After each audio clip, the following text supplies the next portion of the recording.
எப்படியோ இருக்கிறத வச்சு டின்னர் பாக்ஸுக்கு கட்டி கொடுத்து விட்டுட்டேன். 1 மணிக்கு எல்லா வேலையும் ஆஞ்சி ஓஞ்சி முடிச்சுட்டு உக்காரேன். பார்த்தீங்களா என் பையன் வந்து டென்ஷன் பண்ணி திரும்ப வேலை வச்சுட்டான். ஹாய் ஃப்ரெண்ட்ஸ், எல்லாருக்கும் வணக்கம். Welcome back to mom 60. இப்போ பார்த்தீங்கன்னா மணி 9 ஆக போகுது. பிரேக்ஃபாஸ்ட் செய்ய தான் வந்திருக்கேன். காலை வேலையெல்லாம் முடிச்சாச்சு. இப்போ வந்து ஒரு கடாயில் எண்ணெய் ஒரு 2 டேபிள் ஸ்பூன் போட்டு சீரகம் போட்டு தாளிச்சிருக்கேன். அதில் வந்து நீளமாக கட் பண்ணி வச்ச வெங்காயம் ஒரு 2, ஒரு தக்காளி மீடியம் சைஸு அதையும் நீளமாக கட் பண்ணியிருக்கேன், ஒரு கேரட்டு, இஞ்சி பூண்டு பேஸ்ட்டு கொஞ்சம், அப்புறம் கொத்தமல்லி கொஞ்சம், கருவேப்பிலை வச்சுருக்கேன். எல்லாத்தையும் சேர்த்துடலாம். ஒன்றாவே போட்டு வதக்கிக்கலாம். உங்களுக்கு தேவையான அளவுக்கு எவ்வளோ வேணுமோ அது நீங்கள் சேர்த்துக்கலாம், காய்கறி கூட. நான் இன்றைக்கி இதுதான் என்கிட்ட இருக்குது, நான் போட்டிருக்கேன். இது வதங்கட்டும். தேவையான அளவு உப்பு, ஒரு 1/4 ஸ்பூன் அளவு சால்ட்டு போடுறேன். அதை லேசாக மிக்ஸ் பண்ணி கொடுத்துட்டு இப்போ மிளகாத்தூள்லாம் சேர்த்துக்கலாம். இப்போ நம்ம வந்து பிரெட் சாண்ட்விச் தான் பண்ணிகிட்ருக்கோம், வெஜ்ஜு சாண்ட்விட்சு. இப்போ மஞ்சள் தூள், மிளகாய் தூள் வந்து ஒரு 1/2 ஸ்பூன், தனியா பவுடர் 1/4 ஸ்பூனு, எல்லாத்தையும் கலந்துக்கலாம். இது கூட வந்து கொஞ்சம் சீக்கிரமாக வெந்து வர்றதுக்காக டொமேட்டோ கெச்சப் வந்து ஒரு 2 டீஸ்பூன் விடுறேன். நீங்கள் 1 வேணாலும் போட்டுக்கோங்க, இல்லை வேண்டானாலும் ஸ்கிப் பண்ணிக்கோங்க. அவ்வளோதான். எல்லாத்தையும் மிக்ஸ் பண்ணி கொடுத்துட்டு மூடி வச்சு ஒரு 2 நிமிஷம் இருந்தால் போதும். 5 நிமிஷம் தான் இதை செய்கிறதுக்கு நம்மளுக்கு டைம் எடுக்கும். நம்ம கட் பண்ணுற டைமு, வதக்கிற டைம் ஒரு 3 நிமிஷத்தில் 5 நிமிஷத்தில் நம்மளுக்கு இந்த மசாலா ரெடி பண்ணிடலாம். இன்றைக்கி வந்து நான் மில்க் பிரெட் தான் எடுத்திருக்கேன், கூட சீஸ் எடுத்திருக்கேன். சாண்ட்விச் ப்ரெட்டு வைக்கணும், பட் வேணாம், இன்றைக்கி என் பொண்ணு இதான் கேட்டால். அதனால் இப்போ ஓப்பன் பண்ணிடலாம். இப்போ பார்த்தீங்களா வதங்கி வந்துடுச்சு, ஒரு 2 நிமிஷம்தான். இப்போ பாருங்கள், ரெடி ஆகிடுச்சு. அவ்வளோதான். இந்த வெங்காயம்லாம் வந்து தண்ணிலாம் நம்ம சேர்க்கக்கூடாது, அதிலே விட்டு வருந்து வேகும்போது தான் நல்லா இருக்கணும். இந்த ஆஃப் குக்குடாக நல்லாயிருக்கும் சாப்பிடும்போது. வதங்கிடும், அது வதங்காமலாம் இருக்காது. இப்போ ரெடி ஆகிடுச்சு, எடுத்து வச்சிடலாம். அப்போ இங்கே வந்து ப்ரெட் எடுத்து வச்சாச்சு, தோசைக்கல்லில் போட்டுட்டேன். இப்போ சின்ன டிப்ஸு, இப்போ ப்ரெட் எடுத்துட்டோம். மீதி ப்ரெட்டை வந்து நம்ம காயாமல் எடுத்து வைக்கிறதுக்காக ரப்பர் பேண்ட் எல்லாம் கையில் கிடைக்கலாம் அவசரத்துக்கு. இந்த மாதிரி நல்லா டைட்டாக முறுக்கிக்குங்க. முறுக்கிட்டு அப்படியே மேல் பாகத்தை எடுத்து அப்படியே கவர் பண்ணிவிடுங்க. இந்த மாதிரி கவர் பண்ணிட்டீங்களா நல்லாவே உங்களுக்கு காற்றே போகாது உள்ள. அவசரத்துக்கு ரப்பர் பேண்ட் தேட முடியலனா இந்த ட்ரிக்ஸை நீங்கள் யூஸ் பண்ணி பார்த்துக்கோங்க. இந்த டிப்ஸ் உங்களுக்கு யூஸ்ஃபுல்லாக இருக்கும். சப்போஸ் ரப்பர் பேண்ட் இருந்தாலும் அது மேலே கூட ஒன்று நீங்கள் போட்டுக்கலாம், அவசரத்துக்கு இப்படி வச்சுட்டு. அடுத்து நம்ம வந்து இப்போ தோசைக்கல்ல போட்டுடலாம். இதுக்கு ஒரு டிப்ஸ் சொல்கிறேன். சாண்ட்விச்லாம் பண்ணும்போது முதலே வந்து ஆயிலோ பட்டரோ சேர்த்துடாமல் முதல்ல கொஞ்சம் வந்து ட்ரையாகவே வந்து கல்லை நல்லா காய விட்டு போட்டுக்கோங்க. 2 பக்கமும் அந்த மாதிரி கொஞ்சம் கிறிஸ்பினஸ் வந்த பிறகு ஆயிலோ பட்டரோ சேருங்க. அப்போ வந்து சீக்கிரமாக உங்களுக்கு நல்லா கிறிஸ்பியாக கிடைக்கும். இல்லை நிறைய ஆயிலோ பட்டரோ தேவைப்படும் உங்களுக்கு சாப்பிட்டா வேணால் நீங்கள் அப்படி பண்ணிக்கோங்க. கிறிஸ்பியாக வேணும்னா இந்த மெத்தடை ட்ரை பண்ணுங்கள். இப்போ வந்து ஒரு பக்கம் இது பண்ணிவிட்டு திருப்பி 2வது பக்கம் திருப்பிட்டு லைட்டாக எண்ணெய் தான் இன்றைக்கி நான் போடுறேன். ஏன்னா பட்டர் வேண்டாம் அப்படின்னு சொல்லிட்டு, ஏன்னா சீஸ் வேறு போடுறோமா, வேண்டாம் அப்படின்ட்டு தான். இப்போ வந்து மசாலா எடுத்து வச்சுக்கலாம். ஒரு பக்கம் டோஸ்ட் பண்ண பக்கம் உங்களுக்கு எவ்வளோ தேவையோ அந்த அளவுக்கு அந்த மசாலாவை வச்சுக்கோங்க. ரெடி பண்ணி வச்சதை வச்சுட்டு அது மேலே நம்ம சீஸை வந்து சேர்த்துடலாம். இன்றைக்கி வந்து நான் ஸ்லைஸ் தான் எடுத்திருக்கேன் சீஸு. நீங்கள் என்ன சீஸ் வேணுமோ நீங்கள் யூஸ் பண்ணிக்கலாம், அது உங்கள் விருப்பம். அவ்வளோதான், மசாலா வச்சாச்சு. அது மேலே சீஸ் வச்சிடலாம். சீஸ் வச்சுட்டு இந்த பக்கம் இருக்கிறது இன்னொன்று எடுத்து கவர் பண்ணிடலாம். நான் ஆல்ரெடி நிறைய வந்து இந்த பிரெட் டோஸ்ட் ரெசிபி நிறைய போட்டிருக்கேன். சாண்ட்விச் எல்லாமே தேவைப்படுறவங்க போய் வந்து செக் பண்ணிக்கோங்க. அவ்வளோதான். இன்னொரு பக்கம் திருப்பி போட்டு அவ்வளோதான். நம்ம கிறிஸ்பியாக வேணும் இன்னும் அப்படின்னா கொஞ்சம் வந்து சிம்மரில் போட்டு அப்படியே மூடி வச்சிடுங்க. 1 நிமிஷத்துக்கு கவர் பண்ணி வச்சுட்டிங்களா நல்லா கிறிஸ்பி ஆகிடும். அப்புறம் எடுத்துடலாம் நம்ம. இப்போ மூடி இருக்கேன். இப்போ திறந்துக்கலாம். இந்த மாதிரி வைக்கும்போது உங்களுக்கு நல்லாவே கிறிஸ்பினஸ் கிடைக்கும். உங்களுக்கு திருப்பி போட்டே இருக்கணும்னு அவசியம் கிடையாது. இப்போ பாருங்கள், நல்லா ரெடி ஆகிடுச்சு. எடுத்துடலாம், பிளேட்டில் எடுத்து வச்சிடலாம். இப்போ நம்மளோட பிரெட் சாண்ட்விச், சீஸ் சாண்ட்விச் வந்து ரெடி ஆகிடுச்சு. நல்லா கிறிஸ்பியாக டேஸ்டியாக இருக்கும், சாப்பிட்லாம். இதுதான் இன்றைக்கி எங்கள் வீட்டில் பிரேக்ஃபாஸ்ட்டு சாப்பிட போகிறோம். நீங்களும் இதே மெத்தடில் ட்ரை பண்ணி பாருங்கள்.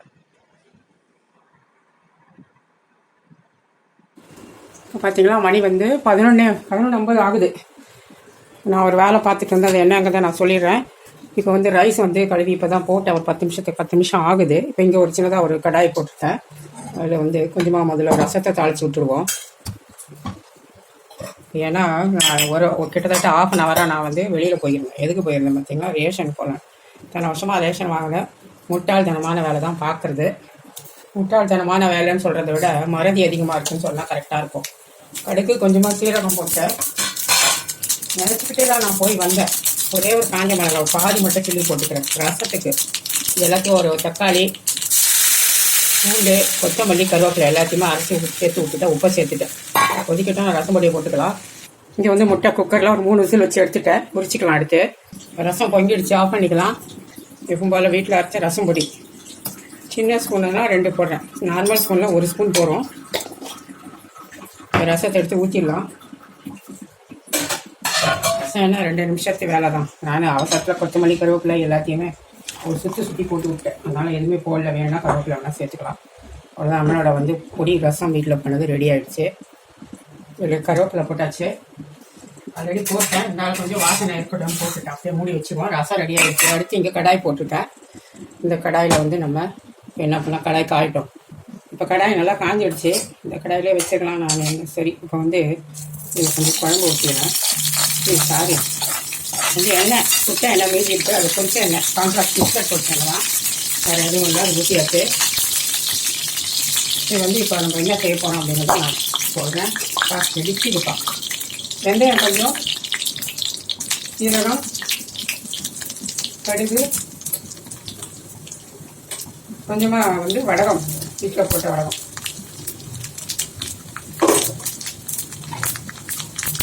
இங்கே வந்து வெங்காயம், பூண்டு நல்லா 4 தட்டி வச்சுட்டேன். ஒரு 2 தக்காளி மீடியம் சைஸ் வச்சுட்டேன். இப்போ ஒரே ஒரு முருங்காய் வந்து வச்சுருந்தேன், அதுவுமே இருக்குது. கருவேப்பிலை, வெங்காயம், பூண்டு தட்டி வச்சுருக்கிறது. அப்புறம் இந்த தக்காளி வந்து மீடியம் சைஸில் ஒரு 1.5 தக்காளி போட்டுட்டேன். முருங்காய்க்கு கட் பண்ணி செஞ்சு வேஸ்ட் பண்ண வேண்டாம், அதை போட்டுட்டேன். இதை வதக்கிக்கலாம்.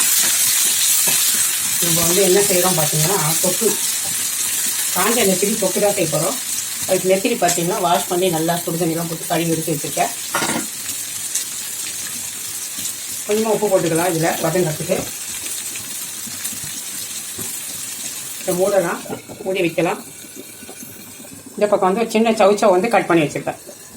சீரகம், கடுகு, உளுத்தம் பருப்பு, கொஞ்சமாக எண்ணெய் போட்டுட்டேன்.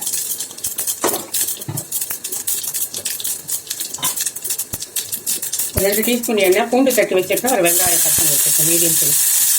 ஏன்னா சின்ன சவுச்சவ் தான் அது.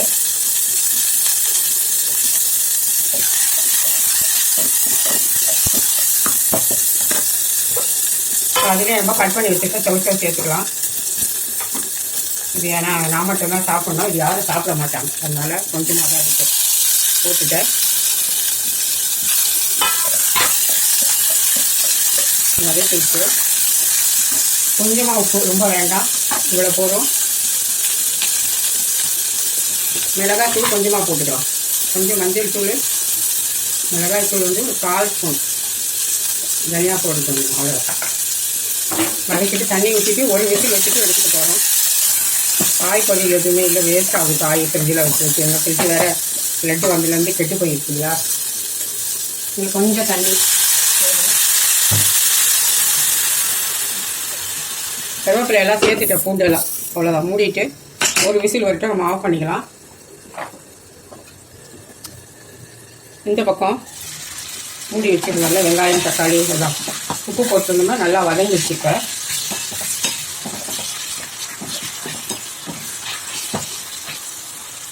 இப்போ நம்ம எடுத்து வச்சிருக்க இந்த நெத்திலி இருக்கு இல்லையா, அதையே சேர்த்து விட்டுருவோம். உங்களுக்கு ஒரு 2 பிடி நெத்திலி வேணும் அப்படின்னா ஒரு 4 பிடி எடுத்து ஊற வைங்க. அப்போ தான் அது 2 பிடி கிடைக்கும். தலை வால் எல்லாம் எடுத்துகிட்ட பிறகு அலசி எடுத்தால் பாதி தான் வரும். அது பார்த்துக்கோங்க. இது நல்லா இந்த எண்ணெயிலே வதக்கி விட்டுக்கலாம். 2 வதக்கிட்டு நம்ம மிளகாய் தூளெல்லாம் சேர்த்துக்கலாம். இப்போ நெத்திலி வதங்கிடுச்சு. இதில் மஞ்சள் தூள், மிளகாய் தூள் பார்த்தீங்கன்னா ஒரு நிறைய வேண்டாம், ஒரு 1/2 ஸ்பூன் போடுறேன். தனியா பவுடர் வந்து ஒரு 1/4 ஸ்பூன். உப்பு நம்ம ஏற்கனவே போட்டாச்சு. இந்த மிளகாத்தூள் அப்படியே வதக்கி விட்டுட்டு புளி கொஞ்சமாக சேர்த்துக்கணும். இது எல்லாமே போட்டோம் நம்ம. இந்த புளி கரைசல் கொஞ்சம் லைட்டாக தான் வச்சுருக்கோம், ரொம்ப இல்லை. புளி ஊற்றினா டேஸ்ட் நல்லாயிருக்கும். சப்போஸ் உங்களுக்கு பிடிக்கல அப்படியே புளி அப்படின்னா இன்னும் 2 தக்காளியை கூட சேர்த்துக்கோங்க. அப்போ தான் அது இனிப்பாக டேஸ்ட் நல்லாயிருக்கும். இப்போ இதுக்கு தேவையான அளவு தண்ணி சேர்த்தலாம்.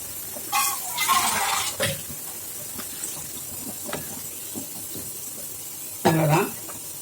இப்போ இது நல்லா கொதித்து சுண்டி வரட்டும். சிம்மரில் போட்டுட்டேன். இது முட்டை உரித்து வச்சுட்டேன்.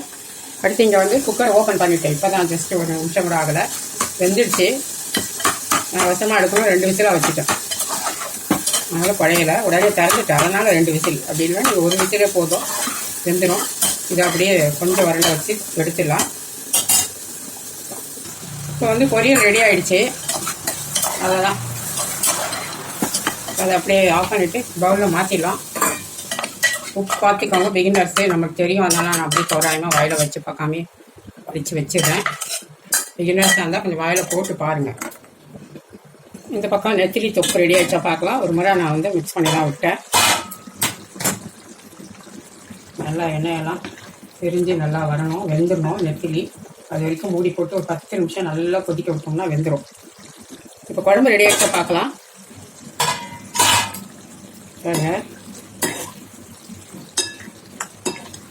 நல்லாவே ரெடி ஆகிடுச்சு குழம்பு. அவ்வளோதான், ஆஃப் பண்ணிக்கலாம். இதை வந்து நான் அப்படியே அந்த மாதிரி ஒரு பாக்ஸில் மாற்றிட்டேன். ஏன்னா மீதி இருந்தால் நான் வந்து மூடி ஃப்ரிட்ஜில் வைக்க கரெக்டாக இருக்கும். இந்த மாதிரி தொக்கு மாதிரி நீங்கள் செஞ்சு பாருங்களேன், எல்லாருமே விரும்பி சாப்பிடுவாங்க. மைல்டாக தான் காரம் போட்டுருக்கேன், ரொம்ப போடலை. நெத்திலியாக தான் இருக்குது. இப்போ நம்ம நெத்திலி தொக்குமே ரெடி ஆகிடுச்சு. இப்போ டைம் பார்க்கலாமா? மணி பாருங்கள், 1 மணி நேரம் கூட ஆகலை. அதாவது வந்து டைம் இது ஓடவே இல்லை போல இருக்குன்னு நினைக்கிறேன். அப்படியே இருக்க மாதிரி தெரியுது. ஆனால் என்ன டைமுக்கு நான் வந்தால் 1 ஹவர் கூட ஆகலைன்னு நினைக்கிறேன். வாழ்க்காக்கு ஓடலை. ஓகே, 1 ஹவர் ஆகிருக்கும், அவ்வளோதான். இப்போ ரைஸ் ரெடி ஆகிடுச்சு. நம்ம சமையலெல்லாம் பார்த்துடலாம்.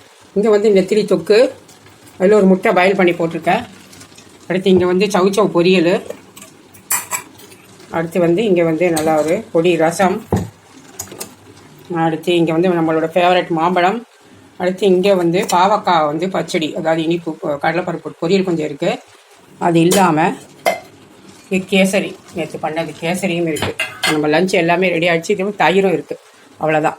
இங்கே வந்து சாதமும் குக் ஆகிடுச்சு. அவ்வளோதான், எல்லாம் முடிஞ்சிடுச்சு. இங்கே கொஞ்சம் வந்து பிரெட் சாண்ட்விச் கொஞ்சம் மசாலா பண்ணி வச்சு அதுவுமே இருக்குது. என் பொண்ணு வந்தால் ப்ரெட்டு சாப்பிட்டா சாப்பிடுவா. அவளுக்கு ஒரு எக்கும் அதில் போட்டு வச்சுருக்கேன், வேக வச்சு. இதான் இன்றைக்கி நம்மளோட லஞ்சு.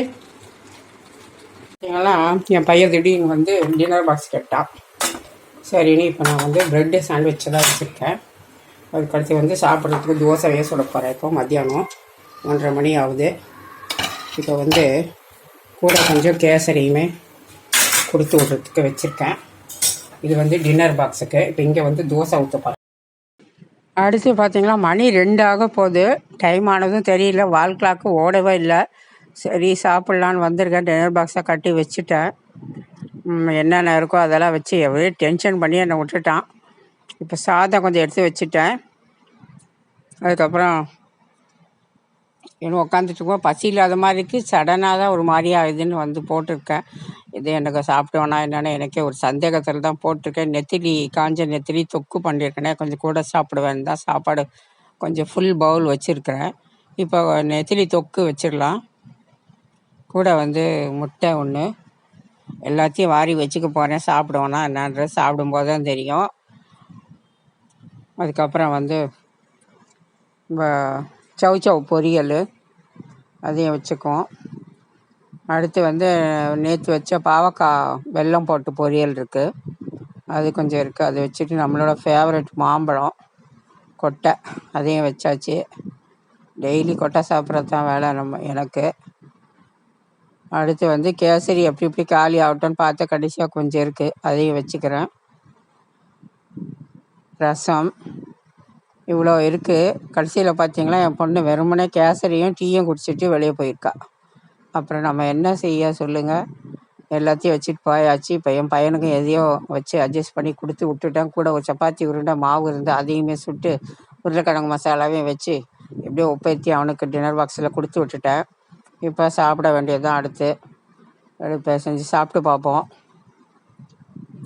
அது ஏதோ சொன்னேன் பார்த்தீங்களா, மறந்துட்டேன்னு சொல்லிட்டு. அது என்னன்னு சமையல் பண்ணுறப்ப சொன்னேன் பாருங்கள். அது என்னன்னா 10:30 மணிக்கு ரேஷன் ஷாப் போகலாம், சர்க்கரை வாங்கிட்டு வரலான்னு போனேன். கடைசியில் பார்த்தீங்களா, என்னமோ எதுவோ வருமா எதிர்க்கன்னுவாங்களே ஏகாதசி, அந்த மாதிரி போய் பார்த்தா லீவு, கடை மூடி இருக்கு. இது எப்போவுமே தெரியறதே இல்லை எனக்கு எந்த நாள் லீவுன்னு. அவ்வளோ கடுப்பில் வந்தேன். அதான் நம்மளை பற்றி தெரியுமே, ரேஷன் கடைக்கு போகிறேன்னு சொல்லிட்டு கடைசியில் நேராக அப்படியே மீன் கடைக்கு போய் தஞ்சமாயிடுவேன். அங்கே போய் பார்க்கும்போது பார்த்தா ஒரு கடையில் மீனும் நல்லா இல்லை, எதுவுமே நல்லா இல்லை.